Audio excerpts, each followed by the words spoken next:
প্রিয় উপস্থিতি, দেশ ও প্রবাসের মধ্যে থেকে গ্রামগঞ্জে যেখানে থাকুন না কেন, মা ও বোনেরা, উপস্থিতি হাজিরিন সকলকে ঈদ মোবারক, ঈদ মোবারক। মহান আল্লাহ তাআলার দরবারে আমরা শুকরিয়া আদায় করি যে আল্লাহ রব্বুল আলামিন গরিবের হজ এর মধ্যে শামিল হওয়ার পরে আরেকটি পরিপূর্ণ গুরুত্বপূর্ণ পবিত্র ঈদুল আজহার জামাতের মধ্যে সকলকে একত্রিত হওয়ার মতো আল্লাহ জাল্লে শানুহু তৌফিক দান করেছেন। এই জন্য সেই মহান মনিবের শুকরিয়া আমরা সকলে উচ্চ আওয়াজে পড়ি, বলি সবাই আলহামদুলিল্লাহ। शुक्र नेमत है तू चंदा के नेमत है तू, शुक्र नेमत है तू चंदा के नेमत है तू, उज़्र तकसीरात मा चंदा के तकसीरात मा। আল্লাহ তাবারক তাআলা কুরআনুল কারীমের মধ্যে এইভাবে আয়াত অবতীর্ণ করে দিয়েছেন, আয়াত দান করে দিয়েছেন, লা ইন তাআযান্না রাব্বুকুম লা ইন শাকারতুম লা আযীদান্নাকুম ওয়া লা ইন কাফারতুম ইন্না আযাবি লাশাদীদ। আমার গোলামেরা, আমার হাবিবের উম্মতেরা, যে যে কোনো মুহূর্তে আমার নাজ ও নেয়ামত পাইবে, তাদের উচিত, তাদের কর্তব্য হলো সঙ্গে সঙ্গে আমার শুকরিয়া আদায় করা। সুবহানাল্লাহ। আল্লাহ তাবারক তাআলা অন্য আয়াতের মধ্যে ঘোষণা করলেন, ফাবি আইয়ি আলা'i রাব্বিকুমা তুকাযযিবান। এই কথাটা আল্লাহ তাআলা সূরা আর রহমানের মধ্যে বলতে বলতে ৩১ বার পর্যন্ত বলেছেন এইভাবে, ও আমার গোলাম, তোমরা আমার কোন কোন নিয়ামতকে অস্বীকার করবে? তোমাদের মধ্য থেকে আমার এই সকল নাজ ও নিয়ামতকে একটাও অস্বীকার করার মতো আমি তোমাদেরকে দেই নাই। সমস্ত নিয়ামত, সমস্ত তারকারাজি, সমস্ত আসমান জমিন, গাছপালা, নদ নদী, সকল কিছু আমি আল্লাহ তোমার জন্য আয়োজন প্রয়োজন মেটানোর জন্য দিয়েছি। এবং কি তোমার মধ্যে, তোমার শরীরের মধ্যে যেই কোনো অঙ্গ প্রত্যঙ্গ বলো, যে কোনো অঙ্গ প্রত্যঙ্গের মধ্যে যখন একটা অঙ্গ প্রত্যঙ্গ তোমার অকেজু হয়ে যায়, তুমি চলতে ফিরতে তোমার কাছে কত অসহায়ক এবং খারাপ লাগে, ঠিক কিনা? এই জন্য আল্লাহ তাবারক তাআলা বলেন, ফাবিআইয়ি আলা'i রাব্বিকুমা তুকাযযিবান। এই গোলাম, গোলাম রে, তুমি আমার একটা নাজ ও নেয়ামত অস্বীকার করতে পারবা না। এই জন্য আমরা আবার আল্লাহর শুকরিয়া আদায় করি। আল্লাহ রব্বুল আলামিন সুস্থতার সহিত আমাদেরকে ঈদের মাঠ পর্যন্ত আসার মতো তৌফিক দান করেছেন। আবারও উচ্চ আওয়াজে পড়ি আলহামদুলিল্লাহ।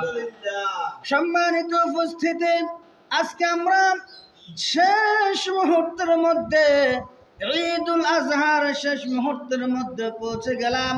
আমাদের সময় আস্তে আস্তে নির্ধারিত দিকে চলছে।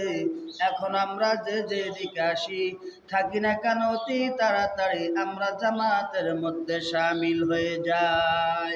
মহান আল্লাহ তাআলা বলেন, কুল ইন্না সালাতি ওয়া নুসুকি ওয়া মাহইয়ায়া ওয়া মামাতি লিল্লাহি রাব্বিল আলামিন।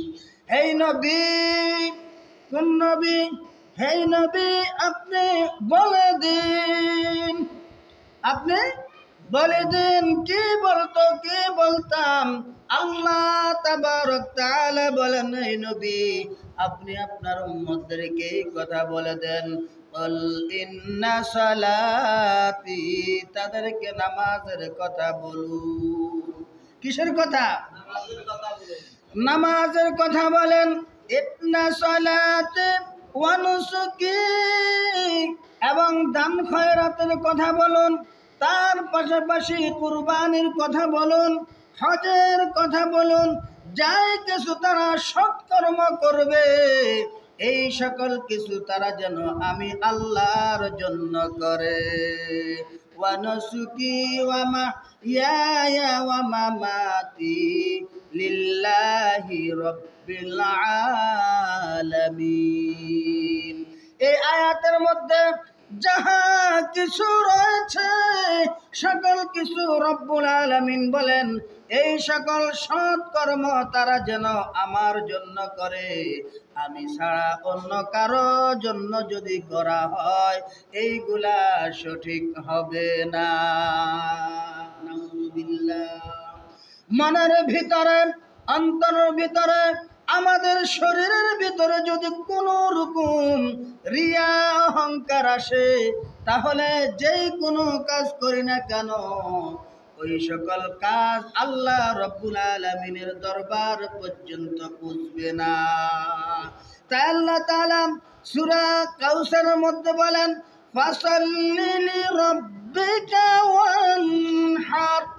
ওয়ানহার, তারা যাতে করে কুরবানি করে, তারা যাতে দান খয়রাত করে, তারা যাতে একে অপরের সাথে মুআনাকা করে, সকল কিছু আমাকে পাওয়ার জন্য সাইয়্যিদনা মুহাম্মদ রাসূলুল্লাহ সাল্লাল্লাহু আলাইহি ওয়াসাল্লাম এই উত্তম কাজ যাহা কিছু করেছেন, একমাত্র তার ধ্যান খেয়াল হলো তার প্রিয় মনিব, তার প্রিয় কে মালিক, তার প্রিয় মালিক। ওই মালিককে পাওয়ার জন্য যাহা করলেন তিনি সব কিছু একমাত্র আল্লাহর জন্যই করেছিলেন। সুবহানাল্লাহ। তেমনি ভাবে তার উম্মত হিসাবে আমাদেরকে সেই সাইয়্যিদিনা মুহাম্মদ রাসূলুল্লাহ সাল্লাল্লাহু আলাইহি ওয়াসাল্লাম থেকে শিক্ষা গ্রহণ করতে হবে। তাই নবীর শিক্ষা করুণা ভিক্ষা। নবী আমাদেরকে যাই শিখাইলেন ইহদিনাস সিরাতাল মুস্তাকিমের পথে আমরা যারা চলবো, সাইয়্যিদিনা মুহাম্মদের পথে যে ব্যক্তি থাকবে ওই ব্যক্তি আল্লাহ রাব্বুল আলামিনকে পছন্দের সহিত তার যতগুলো ভালো সৎকর্ম আছে আল্লাহ তাআলা তা কবুল করে নিবে। সুবহানাল্লাহ। এই জন্য আল্লাহ তাবারক তাআলা আমাদেরকে বললেন, আমার দোস্ত মুহাম্মদ রাসূলুল্লাহ তোমাদেরকে যেই পথের মধ্যে উঠাইয়া গেলেন ওই পথের মধ্যে তোমরা মরণ পর্যন্ত থাকো। ওই পথের পর্যন্ত ওই পথে তোমরা অটল থাকো। আমার দোস্ত যে পথ তোমাদেরকে দেখাইলেন, আমার দোস্ত তোমাদেরকে যে পথ উদ্বোধন করে গেলেন, এই পথ ছাড়া কোনো ব্যক্তি যদি দ্বিতীয় পথের মধ্যে চলে ওই ব্যক্তি নিশ্চয় গুমরাহী। তারা কি? গুমরাহী। আল্লাহুম্মা সাল্লি আলা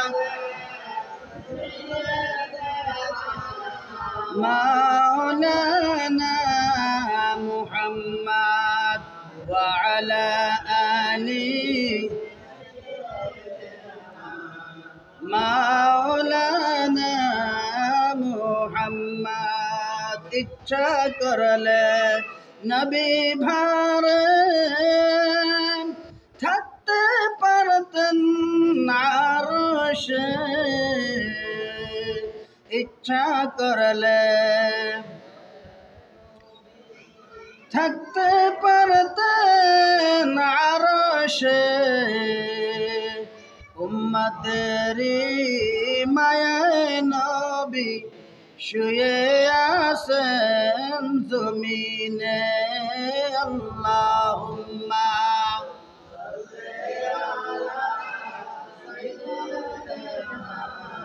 মাওলানা মুহাম্মদ ওয়া আলা মাওলানা মুহাম্মদ দয়াল আল্লাহ দয়া করো যাইতাম সোনার মদিনা মৃত্যু আমার করোনা গো মদিনাতে না যাইতে আল্লাহুম্মা